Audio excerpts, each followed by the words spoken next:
à tous, bienvenue sur My Travel Project. Aujourd'hui on se retrouve pour la deuxième vidéo de ma série Canada 101 et cette fois-ci je vais t'aider à choisir ta fac au Canada. La première question que tu dois te poser c'est quel programme je veux faire.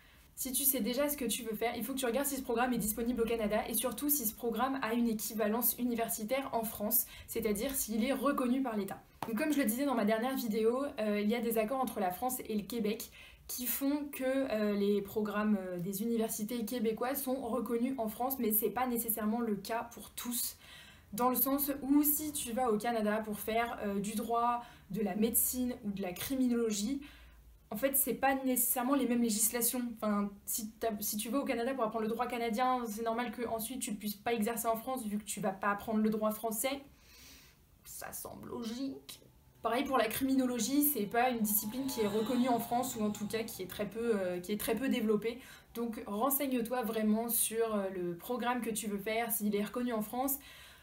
Juste au cas où tu as envie de revenir en France par la suite pour bosser. Ce qu'il faut que tu saches aussi, c'est les options que tu voudrais dans ton programme. Par exemple, si tu veux que tes cours soient en anglais, en français, à moitié des deux, si tu peux avoir des cours de langue dans ton programme, si tu peux faire un cheminement avec un stage, un mémoire ou un travail dirigé, c'est hyper important que tu saches ce que tu veux faire en amont parce que ça t'aidera mieux à choisir ton programme, mais également l'université dans laquelle tu vas aller. Sache aussi qu'en tant qu'étudiant français, ou en tout cas étudiant étranger, tu ne pourras pas faire tes études au Canada à temps partiel. C'est possible de le faire dans les universités au Canada, mais pas pour les étudiants étrangers parce que tu es sous permis d'études, donc visa temporaire, et le visa temporaire ne permet pas de faire ses études à temps partiel. Voilà.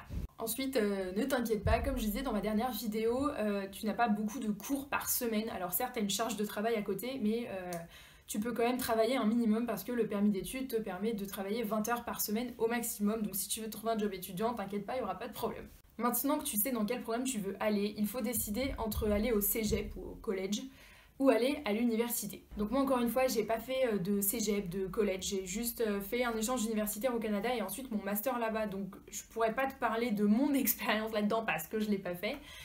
J'ai des amis qui étaient au cégep quand j'étais au Canada, mais je te conseille quand même de regarder parce que ce sont des formations, en tout cas de ce que j'ai vu, qui ont l'air plus techniques, plus manuelles, plus concrètes, qui sont certes pas reconnues en France, mais si tu fais par exemple 2 ans de cégep et qu'ensuite tu vas à l'université au Canada, tu ressortiras tout de même avec un diplôme canadien reconnu en France, c'est-à-dire ton diplôme de licence de l'université canadienne.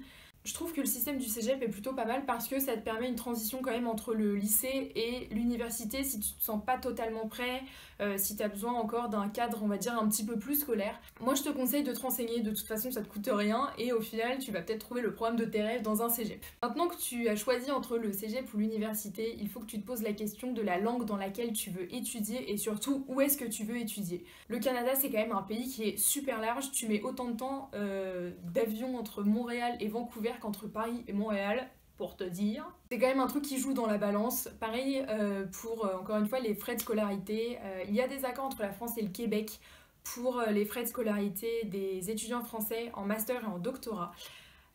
Ça permet quand même de payer moins cher que si on était considéré comme un étudiant international et de payer moins cher que dans les autres provinces du Canada. C'est quand même pas rien, donc si tu veux étudier en anglais mais qu'en même temps, bon, t'as pas non plus envie de vendre ton rein pour aller étudier au Canada, regarde alors les universités anglophones au Québec parce que oui, il y en a.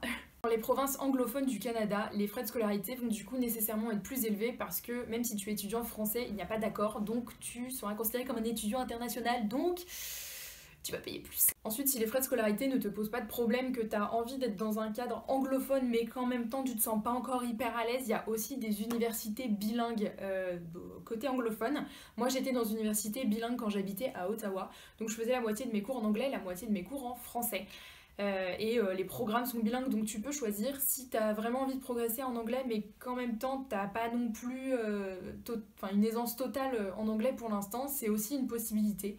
Donc renseigne-toi bien sur les universités où tu veux partir dans tout le Canada en fait. Si déjà tu sais exactement ce que tu veux en amont avant même de chercher l'université dans laquelle tu voudrais aller, ça va vraiment te permettre de mieux cibler. Si tu sais déjà que tu veux étudier en français, tu vas quand même nécessairement chercher beaucoup plus au Québec Mais en même temps, si tu sais que tu veux être dans un environnement anglophone, tu sais déjà que tu vas chercher une université bilingue et ça te permettra de pas passer des heures non plus à chercher ta future fac. Et enfin, la dernière question que tu dois te poser et qui pour moi est l'une des plus importantes, c'est qu'est-ce que cette université va m'apporter ? Tu vois, c'est bien beau en fait de trouver le programme de tes rêves avec des frais de scolarité pas trop élevés dans la langue que tu veux, dans la ville que tu veux, mais au final, si t'as pas le feeling avec l'université, clairement c'est sûr que ça va pas le faire, ça sert à rien quoi. Franchement, fais tout ce qui est en ton pouvoir en fait pour être sûr que l'université que t'as spotée est vraiment celle que tu veux. Parle avec des anciens étudiants, il y a énormément de groupes Facebook d'anciens étudiants ou d'étudiants actuels du programme dans lequel tu voudrais peut-être étudier. Tu leur envoies un message, il suffit de leur demander quel est leur feeling en fait par rapport au programme, par rapport à l'université, à l'ambiance, la charge de travail aussi, dépendamment du programme, c'est quand même un truc à prendre en compte. Peut-être que tu auras envie de pratiquer un sport ou de rejoindre un club étudiant quand tu seras à la fac. Renseigne-toi aussi sur ce que l'université que tu as repéré propose. Un truc hyper important à savoir aussi, c'est l'effectif du programme. Donc si il y a énormément de personnes dans ton programme ou si c'est quand même à petits effectifs parce que c'est un programme contingenté à 60 places par exemple, parce que c'est assez élitiste ou je ne sais quoi. En se retrouvant dans un programme à 500 personnes, si t'es pas très à l'aise au début pour te faire des amis, c'est sûr que forcément ça va pas aider quoi.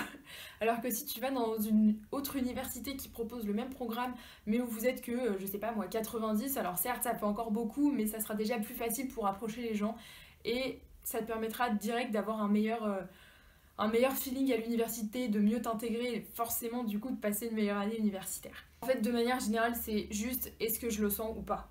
Moi par exemple j'ai fait mon année d'échange dans une petite université à Ottawa qui était donc un échange avec ma fac en France. Clairement j'ai pas choisi l'université à Ottawa, j'ai choisi Ottawa. L'université elle était petite, il n'y avait pas beaucoup de monde, assez peu d'ambiance, j'ai trouvé ça en fait assez dur en tant qu'étudiante d'échange de me faire des amis au sein de mon programme.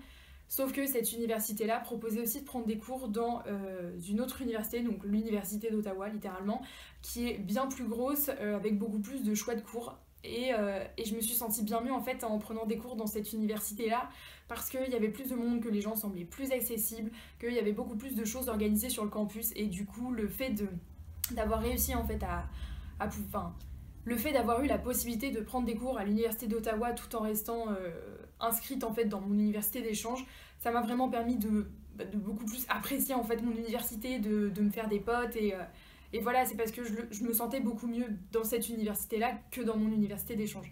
Même si le programme te plaît, que les frais de scolarité conviennent, on t'en a dit beaucoup de bien et que tu penses que tu peux être accepté, si au final t'es quand même pas sûr et que tu penses plutôt aller dans une autre université où il y a peut-être un peu plus de monde, où la charge de travail est peut-être plus importante, mais qu'en même temps tu penses que tu vas t'y sentir mieux, bah franchement n'hésite pas. Ça te demandera peut-être plus d'efforts au niveau du travail à fournir, mais si au final tu t'y sens mieux, si tu pars pour la licence, tu vas quand même y passer 3 ou 4 ans, tu pars pour le master, c'est quand même 2 ans, c'est pas rien, donc pense vraiment à ça, pour moi c'est le plus important, c'est si t'as le feeling avec l'université, c'est sûr que ça se passera bien.